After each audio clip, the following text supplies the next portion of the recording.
everyone, welcome to my channel Learn Today and Shine Tomorrow। इस channel में हम class 8 का मैथ कवर कर रहे हैं। तो आज का हमारा टॉपिक है एक्सरसाइज 3.3 चैप्टर 3 की। The first question of this exercise is given a parallelogram ABCD। हमें एक पैरेललोग्राम दी हुई है ABCD और उसकी जो स्टेटमेंट्स दी है उसको उसकी डेफिनेशन और प्रॉपर्टी के अकॉर्डिंग हमने कंप्लीट करना है। यहाँ पे दिया है AD किसके बराबर है, OC किसके बराबर है। तो देखो पहले जैसे हमने ये बनाया हुआ डायग्राम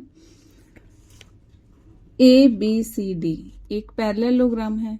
तो हमने इसमें देखा है कि इसकी जो ऑपोजिट साइड्स होती है ना वो इक्वल होती हैं। AB DC के बराबर होगी और AD BC के बराबर होगी क्योंकि opposite sides are parallel and equal. तो फर्स्ट हमें वही पूछा है कि AD किसके बराबर है। तो AD किसके बराबर होगा, BC के। तो यहाँ हम BC लिखेंगे। ऐसे नेक्स्ट एंगल DCB। अब एंगल DCB देखो, DC और B जो एंगल है वो किसके इक्वल होगा, तो वो एंगल होगा DAB के इक्वल। देखो opposite angles are equal, angle DAB। हमें यहाँ पे रीजंस बहुत जरूरी है लिखना। तो क्या लिखेंगे, opposite angles of a parallelogram are equal, कि जो ऑपोजिट एंगल्स होते हैं ना वो इक्वल होते हैं। और यहाँ पे क्या लिखना था, opposite sides of a parallelogram are equal. तो जो साइड्स होती हैं वो भी इक्वल होती हैं। नाउ नेक्स्ट है OC।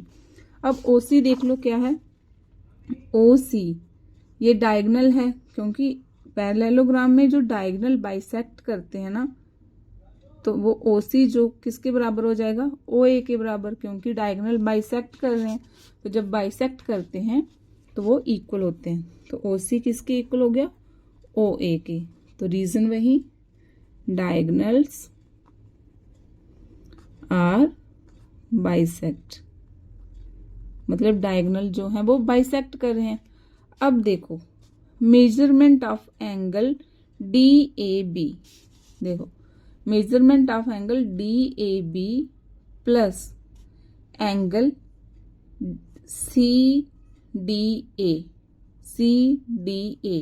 किसके इक्वल होगा, वो होगा 180 डिग्री के। क्योंकि जो सप्लीमेंट्री एडजेसेंट एंगल होते हैं ना उनका सम जो होता है वो 180 डिग्री होता है पैरेललोग्राम में। मैंने आपको जो ट्रांसवर्सल लाइन पढ़ाई थी ना उसमें क्लियरली बताया था कि जो एडजेसेंट एंगल होते हैं उनका जो सम होता है वो 180 डिग्री होता है। तो इसमें रीजन क्या लिखेंगे, adjacent angles of a parallelogram are 180 degree होते हैं जहाँ सप्लीमेंट्री होते हैं।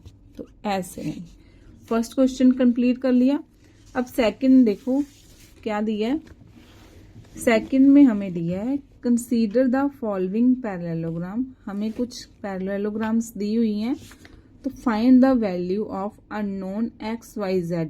तो हमें जो ये फिगर्स दी हुई हैं इसमें जो कभी X की वैल्यू निकालनी है कहीं Y की तो वो निकालेंगे। तो पहली फिगर क्या है, देखो इसमें जैसे इसमें ये दी हुई है ABCD एक पैरेललोग्राम है और हमें सिर्फ एक एंगल दिया हुआ कि ये 100 डिग्री है। अब हमने जो प्रॉपर्टीज पढ़ी थी उसमें क्लियरली बोला था कि जो ऑपोजिट एंगल्स होते हैं ना वो इक्वल होते हैं। तो इसका मीन्स क्या हुआ कि अगर ये 100 डिग्री है तो y is equals to 100 degree. क्यों, रीजंस तो लिखना पड़ेगा। Opposite angles of a parallelogram, आप इसको ऐसे भी लिख सकते हो, पूरा नाम भी लिख सकते हो, आर इक्वल। तो उसकी वजह से ये 100 डिग्री हो गया। अब Z की वैल्यू कैसे आएगी, ठीक है। अब यहाँ देखो, एडजेसेंट एंगल जब भी बनते हैं तो वो उनका सम जो होता है वो 180 डिग्री होता है। तो यहाँ से लिख लो x प्लस 100 डिग्री किसके इक्वल होगा, 180 डिग्री के। रीजन क्या है, sum of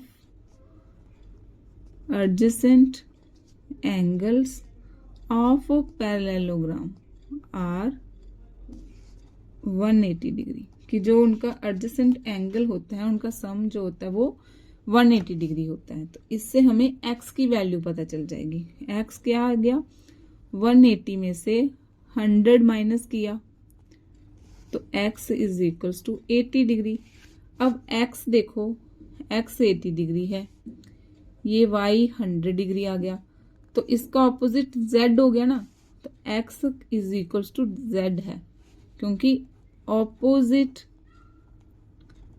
angles of parallelogram are equal. तो अगर x z के इक्वल है तो z क्या आ गया, 80 डिग्री।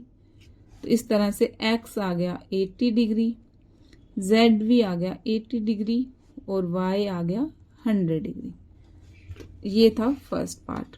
अब सेकंड है, अब ये वाली फिगर दी हुई है, यहाँ देखो, इसका भी नाम रख लो A B C और D।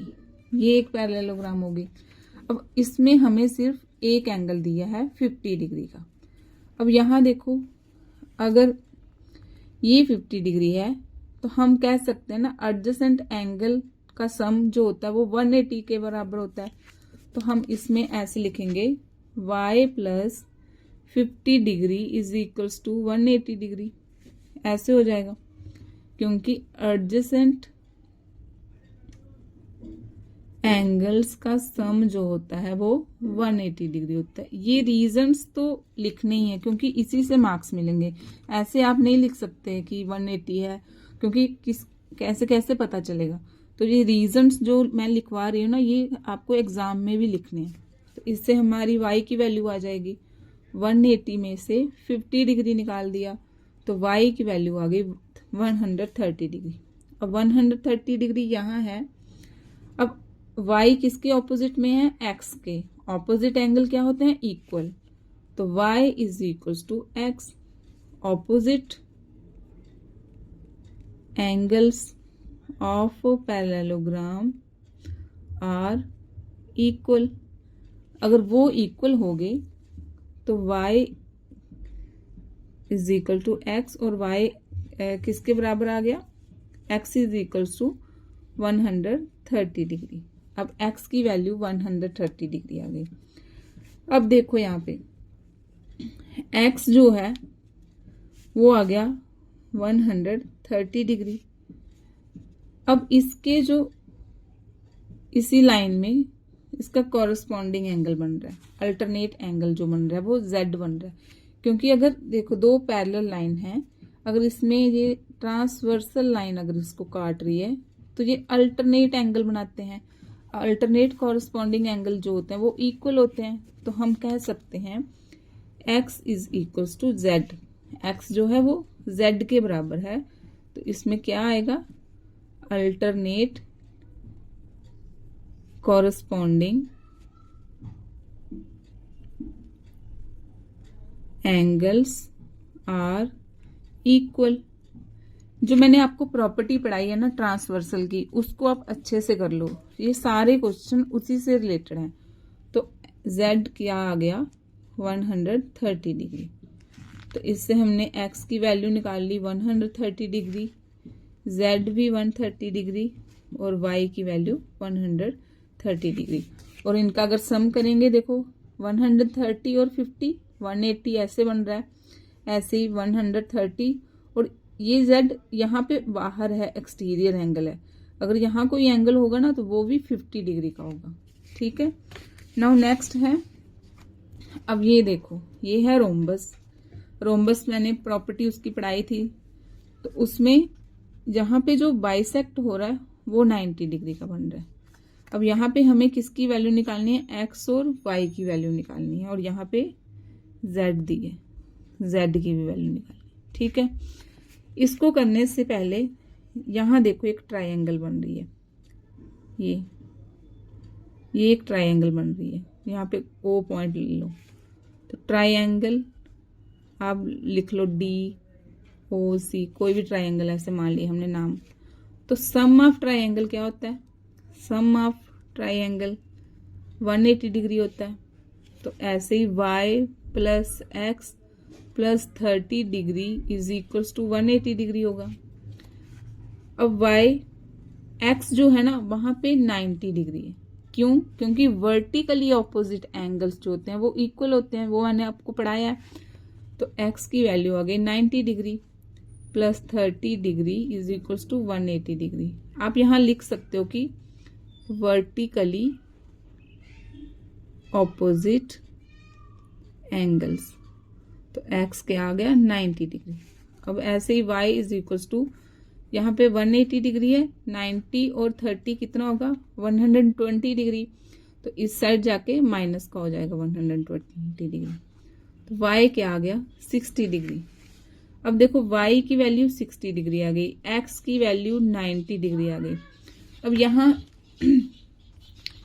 यहाँ भी देखो दो पैरेलल लाइन है, उनको अगर बीच में से ट्रांसवर्सल लाइन काट रही है तो ये y और z क्या होंगे?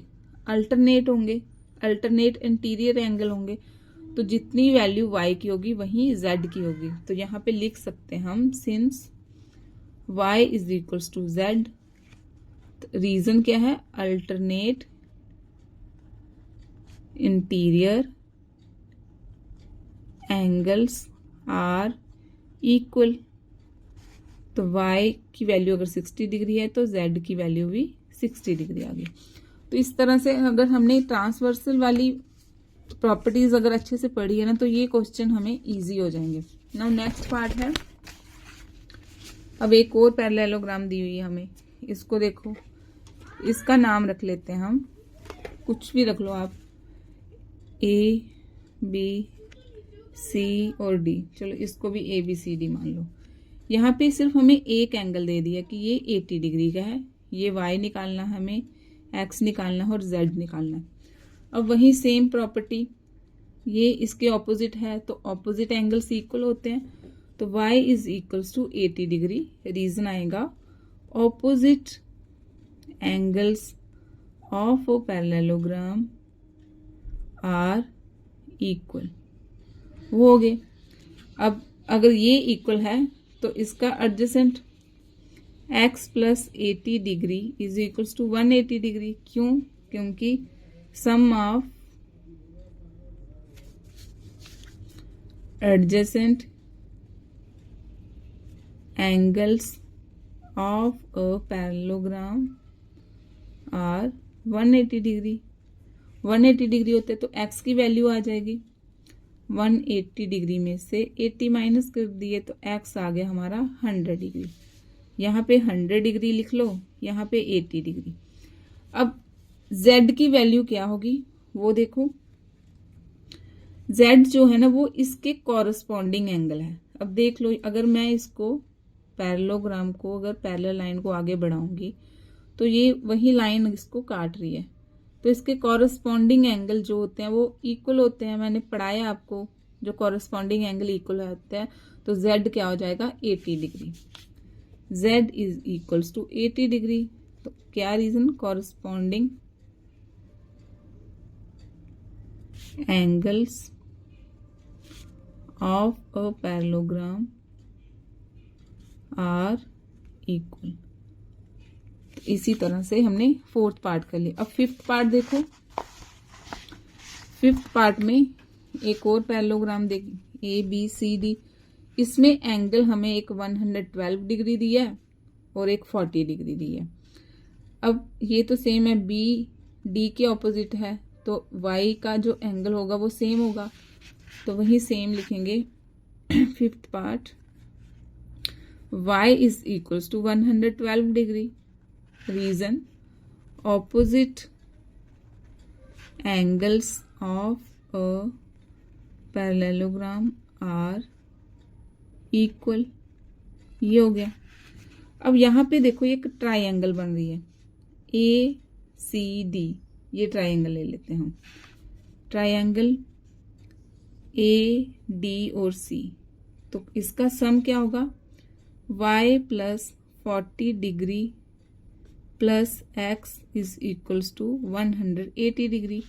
प्रॉपर्टी वही, sum of triangle is equals to sum of angles of a triangle is equal to 180 degree. अब यहाँ से हमारी वैल्यू निकल जाएगी x की। y हमें पता है 112 डिग्री है, plus 40 degree plus x is equals to 180 degree. ये हो गया 152 degree plus x is equals to 180 degree. x is equals to 180 degree में से 152 डिग्री अगर निकाल देंगे तो आएगा हमारा 28 डिग्री। अब यहाँ देखो x की वैल्यू आ गई 28 डिग्री, ये आ गया। अब इसको भी मान लो आपकी ट्रांसवर्सल लाइन इसको ऐसे काट रही है, ठीक है। तो इसके जो अल्टरनेट एंगल है, देखो ये और ये अल्टरनेट होंगे। तो अगर ये 28 डिग्री का है तो z भी 28 डिग्री का होगा। तो हम लिखेंगे x को अगर z के बराबर है तो z is equals to 28 degree. Reason, alternate angles of a parallelogram are equal. I hope आपको ये क्वेश्चन समझ आए होंगे। अगर आपको कोई डाउट है तो आप कमेंट बॉक्स में भी लिख सकते हो और वीडियो को पॉज करके फिर से देख सकते हो। नाउ नेक्स्ट क्वेश्चन है, अब कैन अ क्वाड्रिलेटरल, एक क्वाड्रिलेटर होगी अगर ABCD, तो क्या वो पैरेललोग्राम भी होगी, वो हमें बताना है। जैसे हमने ले लिया ABCD, एक क्वाड्रिलेटर ले ली। अब हमें बताना है कि क्या वो पैरेललोग्राम होगी। अब इसके लिए क्या होगा, एंगल, जैसे angle D plus angle B 180 degree के बराबर है। अब हमें पैरेललोग्राम में ऐसा कुछ नहीं बताया कि देखो D और B ऑपोजिट एंगल इक्वल्स होते हैं, बट उनका सम वो तो इक्वल नहीं होता। अगर रेक्टेंगल कुछ होता फिर हम बोल सकते थे। तो इसमें हम बोल सकते हैं यस होगी, बट कब होगी, but it should be fulfil, अगर वो ये कंडीशंस फुलफिल करेंगी, angle A, angle B and angle D equal होने चाहिए, ये होना चाहिए। और इसका interior angle A plus angle B जो है उसके जो अल्टरनेट एडजेसेंट एंगल है ना, उनका सम 180 डिग्री होगा। लेकिन इस कंडीशन में यहाँ पे जो इन्होंने दी है कि प्लस प्लस इसका और इसका वो इक्वल नहीं है, तो हम कह सकते हैं कि only in rectangle this condition fulfil. अगर रेक्टेंगल होगा तभी फुलफिल होगी, अदरवाइज और किसी में नहीं होगी, क्योंकि रेक्टेंगल भी एक पैरेललोग्राम है। नाउ नेक्स्ट पार्ट है, AB जो है वो DC के बराबर है और 8 सेंटीमीटर है। अगर ये 8 सेंटीमीटर है तो उन्होंने बोला कि ये भी 8 सेंटीमीटर है। ये तो ठीक है, parallelogram opposite sides are equal. Now next है AD is equal to 4 centimetre. अगर AD 4 सेंटीमीटर है और BC दे दिया उन्होंने 4.4 सेंटीमीटर, तो अब बताओ ये पैरेललोग्राम है। तो हम बोलेंगे no, because AD is not equal to BC, क्योंकि AD जो है वो BC के इक्वल ही नहीं आई है। तो हम कैसे कह सकते हैं कि ये पैरेललोग्राम है। अब थर्ड पार्ट में क्या बोला है, एंगल A जो है ना वो 70 डिग्री है और एंगल C जो है वो 65 डिग्री। अगर एंगल A 70 डिग्री है और एंगल C उन्होंने 65 डिग्री दे दिया, लेकिन यहाँ पे तो ऑपोजिट एंगल इक्वल्स होते हैं, तो यहाँ इक्वल नहीं है, तो हम इसमें भी कह सकते हैं no it is not a parallelogram because angle A is not equal to angle C। तो ये हो गया हमारा क्वेश्चन नंबर 3। अब क्वेश्चन नंबर 4 क्या है वो देख लो। क्वेश्चन नंबर 4 में पूछ रहे हैं ड्रॉ अ रफ फिगर। हमें एक फिगर रफ ड्रॉ करनी है ऑफ अ क्वाड्रिलेटरल जिसकी 4 साइड्स होंगी और लाइन सेगमेंट की बनी होंगी। That is not a parallelogram. वो पैरेललोग्राम नहीं होनी चाहिए बट हैज एग्जैक्टली, बट उसके जो 2 ऑपोजिट एंगल है ना वो इक्वल होने चाहिए। अब मैंने आपको सारी प्रॉपर्टीज पढ़ाई थी, स्क्वायर, रेक्टेंगल, रोम्बस, तो उसमें एक फिगर थी काइट। जैसे मैंने ये काइट ड्रॉ करती हूँ, ठीक है। अब इसकी जो साइड्स हैं ये इसके इक्वल होती हैं और ये इसके इक्वल होती हैं, लेकिन इसके जो एंगल है ना वो सिर्फ यही दोनों इक्वल होते हैं, ये इक्वल नहीं होते। तो इसी में सेम यही पूछा है कि that is not a parallelogram has exactly 2 opposite angle. 2 opposite angle ये होंगे इसके, तो ये क्या हो गए, इक्वल हो गए। तो इसका आंसर क्या आ जाएगा, काइट। इसका आंसर आ गया काइट। एक ऐसी क्वाड्रिलेटरल है जिसके 2 ऑपोजिट एंगल इक्वल होते हैं बट वो पैरेललोग्राम नहीं होती। नाउ थर्ड क्वेश्चन है the measure of 2 adjacent angle. मतलब 2 एडजेसेंट एंगल हैं तो उसका मेजर जो है of a parallelogram are in the ratio 3:2। 3:2 की रेशियो में हमें दिया हुआ है। Find the measure of each of the angle of the parallelogram.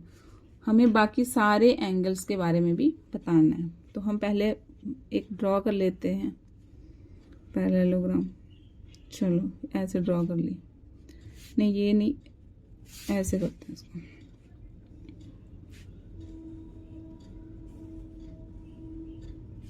ये हो गई A, B, C और D, ये हो गई। अब हमें बोला हुआ कि A और B की रेशियो जो है ना वो 3:2 है। तो इसमें मान लो लेट कर लो एंगल A जो है ना वो 3x है, क्योंकि जब भी रेशियो होगा तो उसके साथ वेरिएबल अगर हम लगाएंगे तभी वैल्यू निकलेगी। और एंगल B जो है वो 2x हो गया। अब हमें इसकी प्रॉपर्टी पता है कि adjacent angle of a parallelogram का सम जो होता है वो 180 डिग्री के होता है। तो angle A plus angle B is equal to 180 degree. इसमें रीजन वही, sum of adjacent angles of a parallelogram is 180 degree. अब एंगल A क्या है, 3x plus angle B 2x is equal to 180 degree. ऐसे हो गया 3 + 2 5x is equal to 180 degree. x यहाँ आके डिवाइड हो जाएगा। ये सारे कंसेप्ट पढ़ाए हैं मैंने आपको। तो x की वैल्यू क्या आ गई, 36। x 36 आया। अब x की वैल्यू एंगल A में पुट करेंगे। एंगल A क्या है, 3x, 3 × 36, ये करेंगे तो आएगा 108 डिग्री। ऐसे ही एंगल B 2x है, 2 × 36, 36 2 = 72 डिग्री, ये आ गया। अब यहाँ देखो एंगल A की वैल्यू आ गई 108 डिग्री और एंगल B की वैल्यू आ गई 72 डिग्री। तो अब हम इसमें वो प्रॉपर्टी लगा सकते हैं ना, angle D opposite angles are equal, तो ये भी 72 डिग्री आ गया और एंगल C 108 डिग्री। तो यहाँ हम लिखेंगे angle A is equal to angle C, क्योंकि opposite angles of parallelogram are equal. तो A क्या आया था, 108 डिग्री, तो एंगल C की वैल्यू क्या है, 108 डिग्री। ऐसे angle B is equal to angle D, वही सेम इसी को लिखेंगे opposite angles of a parallelogram are equal. तो एंगल बी अगर 72 डिग्री है तो एंगल डी भी क्या आ गया 72 डिग्री। आज के लेक्चर में बस इतना ही। नेक्स्ट क्लास में हम इसके और क्वेश्चन करेंगे। तब तक के लिए बाय।